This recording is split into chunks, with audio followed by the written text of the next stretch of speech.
నమస్తే, welcome to our channel. ప్రస్తుతం మనతో డాక్టర్ మూర్తి ముళ్ళపూడి గారు ఉన్నారు. వారితో మాట్లాడదాం. నమస్కారం అమ్మా ఫణికుమారి.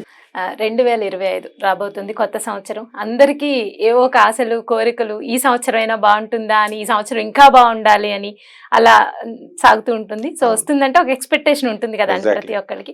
అయితే కొన్ని రాసుల వారికి విపరీతమైన రాజయోగం చాలా బాగుంది అని కొన్ని రాసుల వారిని చెప్తున్నారు. మీరు కూడా మొన్న చెప్తూనే ఇదే విషయం చెప్పారు.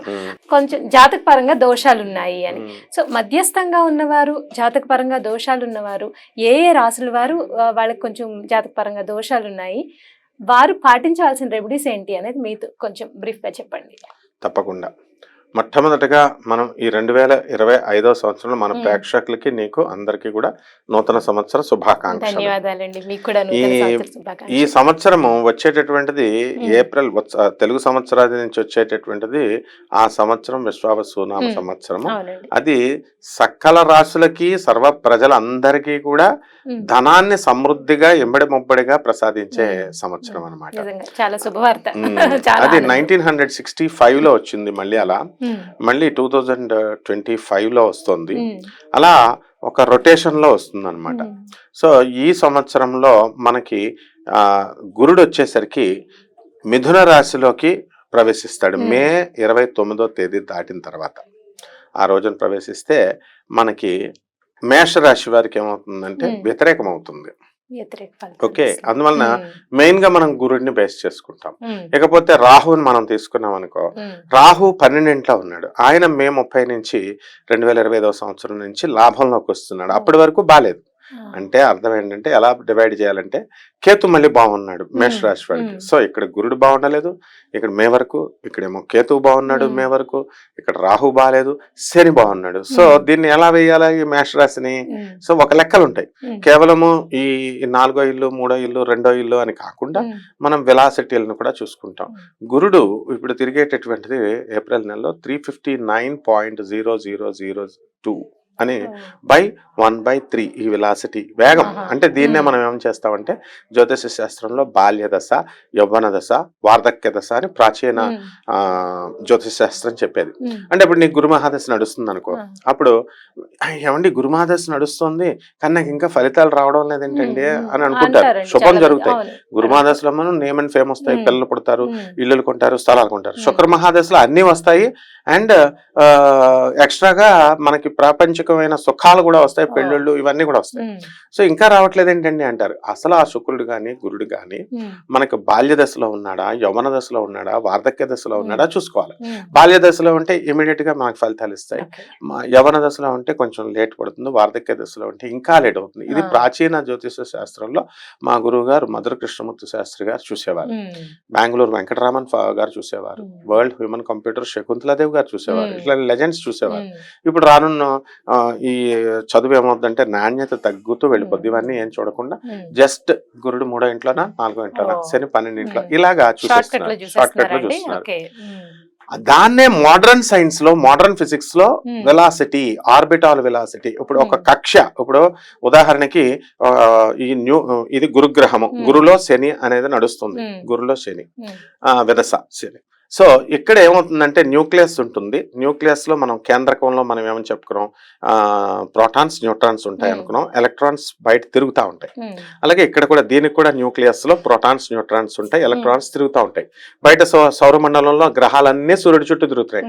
బయట బాహ్య ప్రపంచంలో, బ్రహ్మాండంలో ఎలాగైతే సూర్యుడి చుట్టూ గ్రహాలు తిరుగుతున్నాయో మనలో కూడా, మన బాడీలో ఎవ్రీ ఆటమ్ లో కూడా ఇలాగే తిరుగుతాయి.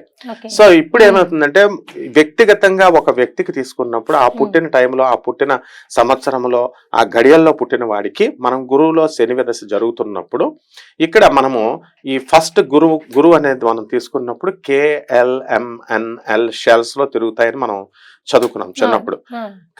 అలాగే ఇది కూడా KLMNL షెల్స్ లో తిరుగుతాయి. సో ఇక్కడ సపోజ్ ఇక్కడ ఎల్ షెల్ వచ్చి ఇక్కడ ఎం షెల్ తో ఇంటర్సెక్ట్ అయింది అనుకో, ఇది అదృష్ట యోగంగా.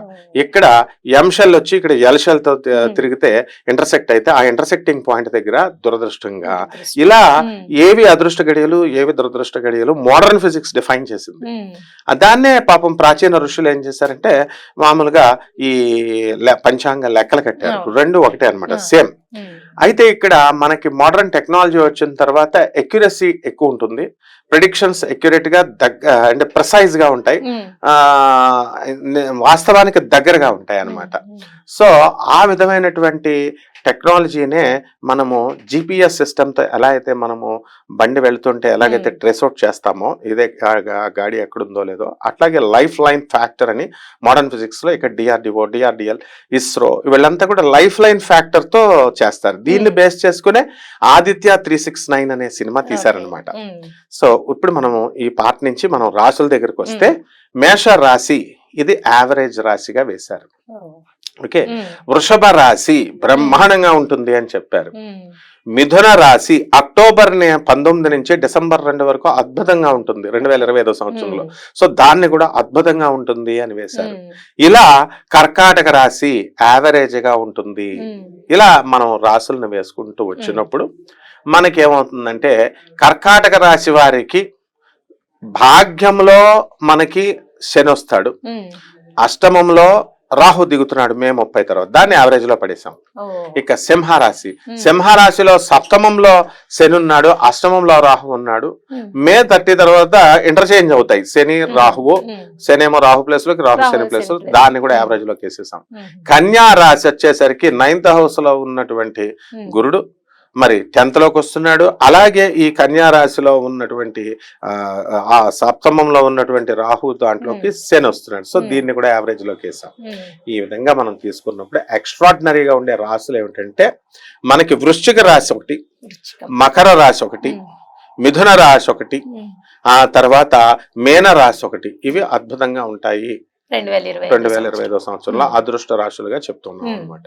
అలాగే రెండవ అది యావరేజ్ దగ్గరికి వచ్చేసరికి మేషరాశి, ఆ తర్వాత వృషభ రాశి, తర్వాత కర్కాటక రాశి అండ్ మనకి కుంభరాశిని యావరేజ్ లో పడేసాం. మిగతా రాశులు ఏవైతే ఉన్నాయో మనకి సింహరాశి అవనివ్వండి, కన్యా రాశి అవనివ్వండి, తర్వాత ధనుస్సు రాశి అవనివ్వండి, తర్వాత మనకి ఇక అయిపోయినాయి ఈ రాశులు. ఈ మిగతా రాశులన్నీ కూడా మనకి బిలో యావరేజ్ రాశుల కింద మనం చెప్పబడ్డాయి. కాబట్టి దీన్ని బట్టి మనకి వీళ్ళు రాశులు బాగున్న వాళ్ళు ఏం చేసుకోనక్కర్లేదు. ఇవన్నీ కూడా మేజర్ ప్లానెట్స్ మీద ఆధారపడి ఉన్నాయి, రాహువు, శని, కేతువు అండ్ గురుడు. కాబట్టి బాలేనటువంటి వాళ్ళు ఏం చేసుకోవాలంటే రాహు జపం చేసుకోవాలా, రాహు స్తోత్రాలు చదువుకోవాలా, రాహుకి కిలోంపావు మినుముల్ని ఆవు పేడ రంగు ఉన్నటువంటి వస్త్రాన్ని ఇచ్చి పేద బ్రాహ్మలకి శనివారం నాడు ఉదయం 8 గంటలకి దానం చేసుకోవాలి. గుళ్ళో చేసుకోవచ్చు, బయట అయినా చేసుకోవచ్చు. అలాగే రావి చెట్టు చాలా ప్రధానమైనటువంటిది. ఇప్పుడున్నటువంటి వాళ్ళందరూ కూడా రావి చెట్టు చుట్టూ ప్రదక్షిణాలు చెప్పండి అనే చెప్తున్నారు సిద్ధాంతులు కూడా, జనం కూడా అలాగే చేస్తున్నారు. కానీ 3 బకెట్ల నీళ్లు పోయాలి ఫస్ట్. అలాగే పువ్వులు దేవుడికి చామంతి పూలు పెట్టండి, ఎర్ర పువ్వులు పెట్టండి, నల్ల పూలు పెట్టండి అని చెప్తున్నారు. కానీ పువ్వులకి మనము చెట్టుకి నీళ్లు పోయకుండా మనం గనక నీళ్లు పోస్తే ఆ పువ్వులు పూజకు పనికి రావు. అందుకనే వీళ్ళ పూజలు చేసే వాళ్ళకి ఫలితాలు రావడం లేదు. కాబట్టి దీన్ని బట్టి మనం ఏం చేసుకోవాలంటే రాహు కళ చేసుకోవాలా. బెజవాడ కనకదుర్గమ్మ చాలు మనకి సెంట్రల్ ఫిగర్, ఆది పరాశక్తి. అమ్మల గన్నయమ్మ ముగ్గురమ్మల మూలపుటమ్మ చాలా పెద్దమ్మ, సురారులమ్మ కడుపారడి బుచ్చినయమ్మ, తన్నులో నమ్మిన వేల్పుటమ్మల మనంబల నుండెడి యమ్మ దుర్గ మాయమ్మ, కృపాబ్ధినిచ్యుత మహత్వ కవిత్వ పటుత్వ సంపదల్ అంటూ పోతనామాచ్యుడు వారు చెప్పారు. సో బెజవాడ కనకదుర్గమ్మ తల్లి యొక్క ఫోటోని తీసుకొచ్చి ఆమె పాదాల దగ్గర దేవి ఖడ్గమాలతో కానీ, లలిత సహస్రాలతో కానీ, లలిత అష్టోత్తరాలతో కానీ, ఏది లేకపోతే ఓం దుర్గాయై నమః అనే మంత్రంతో కానీ మంత్రాలు భయమనుకుంటే దుర్గతి నాశిని దుర్గే జయ జయ, సద్గతి దాయిని సదయే జయ జయ అంటూ ఆ అమ్మవారికి కుంకుమార్చన చేస్తే సరిపోతుందమ్మ, రాహు శాంతిస్తాడు. అలాగే ఈ యొక్క శని జపం చేసుకోవాలా, శని స్తోత్రాలు చదువుకోవాలా. శనికి కిలోంపావు నల్ల నువ్వుల్ని నల్లని వస్త్రాన్ని ఇచ్చి పేద బ్రాహ్మణులకి శనివారం నాడు ఉదయం 8 గంటల, 8 అని ఎందుకు అంటున్నాం అంటే శనికి ఇష్టమైన సంఖ్య అని. సో ఆ యొక్క శనీశ్వరుడికి నల్లని వస్త్రాన్ని ఇచ్చి పేద బ్రాహ్మణులకి, ఎలాగో అధిక పారదోషం ఇమ్మంటారు, శని దోషం అందరూ పట్టరు శని, అందుకని ఎక్కువ ఇవ్వయా డబ్బులు అని అడుగుతారు. కాబట్టి అధిక పారితోషికాన్ని ఇచ్చి మనం కనుక దానం చేసుకుంటే శని దోషం పోతుంది. అంతేకాకుండా మనము శని జమ్మి చెట్టుకి ప్రతినిధి కాబట్టి జమ్మి చెట్టు ఎక్కడుందో చూసుకొని ఆ జమ్మి చెట్టుకు బాగా నీళ్లు పోసి ఆ చెట్టు చుట్టూ ప్రదక్షిణలు చేస్తే బ్రహ్మాండమైనటువంటి ఫలితాలు వస్తాయి. అలాగే అమ్మవారికి మరి మహాకాళి అమ్మవారు, ఆ అమ్మవారికి ఇంట్లో కనుక హోమం కనుక చేసుకున్నట్లయితే ఈ యొక్క శని దోషం పోతుంది. ఈ విధంగా ఈ రాశుల వాళ్ళు ఎవరికైతే బాగుండలేదో, అధమంగా ఉందో వాళ్ళు వీళ్ళని ఆరాధించాల. ఇక యావరేజ్ గా ఉన్నటువంటి రాశుల వాళ్ళు గురుగ్రహాన్ని ఆరాధించాలా, గురు జపం చేసుకోవాలా, గురు స్తోత్రాలు చదువుకోవాలా, గురువుకి కిలోంపావు శనగల్ని పసుపు రంగు ఉన్నటువంటి వస్త్రాన్ని ఇచ్చి పేద బ్రాహ్మణులకి గురువారం నాడు దానం చేయాల. అండ్ అది కూడా తెల్లారుజాము 3 గంటలకు చేయాలి. కుదరదు కాబట్టి, పంతులు గారు దొరకరు కాబట్టి, దేవతల గురువు కాబట్టి ఆల్టర్నేటివ్ రాక్షసుల గురువు. గురువుల మధ్య ఎప్పుడు ఫైటింగ్ ఉండదు. మిగతా శని కుజుడితో ఫైట్ చేస్తాడు, వీళ్ళ వాళ్ళు కొట్టుకుంటారు. గురు శుక్రులు ఇద్దరు శత్రువులు కాదు. So they are deities of wisdom, deities with wisdom అన్నమాట. సో ఈ యొక్క 6 గంటలకు కనుక చేస్తే దానం సరిపోతుంది. అలాగే తారాదేవి అమ్మవారిని వీళ్ళు పూజ చేసుకోవాలి అండ్ నాలెడ్జ్ ఇస్తుంది ఆమె. అలాగే గానగాపురం వెళ్ళి దత్తాత్రేయ స్వామి వారి దర్శనాన్ని మెకానికల్ గా చేయకూడదు, చెప్పులు లేకుండా వెళ్ళాలా. ఒక మాస్టర్ దగ్గరికి మన స్కూల్లో టీచర్ అప్పుడు చిన్నప్పుడు ఎలా వెళ్తామో, ఎల్కేజీ ఫస్ట్ స్టాండర్డ్ లో ఉన్న స్టూడెంట్ నే లైక్ చేస్తాడు టీచర్.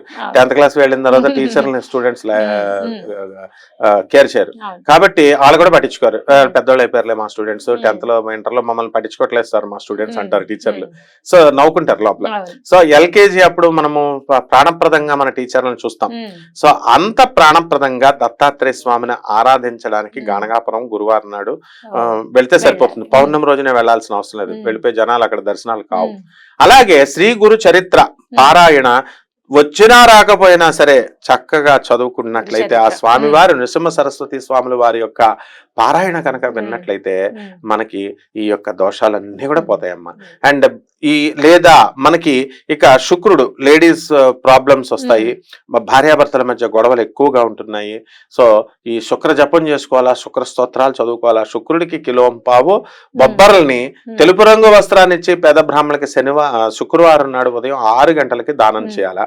అలాగే మహాలక్ష్మి అమ్మవారిని ఓం శ్రీం హ్రీం శ్రీం కమలే కమలాలయే ప్రసీద ప్రసీద శ్రీం హ్రీం శ్రీం ఓం మహాలక్ష్మే నమః అన్న మంత్రంతో కుంకుమార్చన కనుక చేసుకున్నట్లయితే సకల రాసులు 12 రాసుల వారు దీన్ని చేసుకోవచ్చు. పుష్కలమైన డబ్బు వస్తుంది, పుష్కలమైన ఆరోగ్యం వస్తుంది. ఇది శాస్త్రోక్తంగా శాస్త్రం చెప్పేది, ప్రాచీన ఋషుల కాలం నుంచి ప్రాచీన పండితులు చెప్పేటటువంటిది. దీంట్లో ఏ విధమైన డీవియేషన్ ఆక్షేపణ లేదు కాబట్టి మనం ఇవి చేసుకుంటే సరిపోతుంది. ఇంకా అంతేకాకుండా మనం విహితమైనటువంటివి, శాస్త్రం వైదికమైనటువంటివి ఇవి చేసుకుంటే సరిపోతుంది. రైట్ గురువు గారు. అధమంగా మధ్యమంగా ఉన్న రాసుల వారు ఎటువంటి పరిహారాలు చేసుకుంటే బాగుంటుంది అనేది చాలా చక్కటి రీతిలో సవివరంగా మీరు వివరించారండి. ధన్యవాదాలు. ధన్యవాదాలు.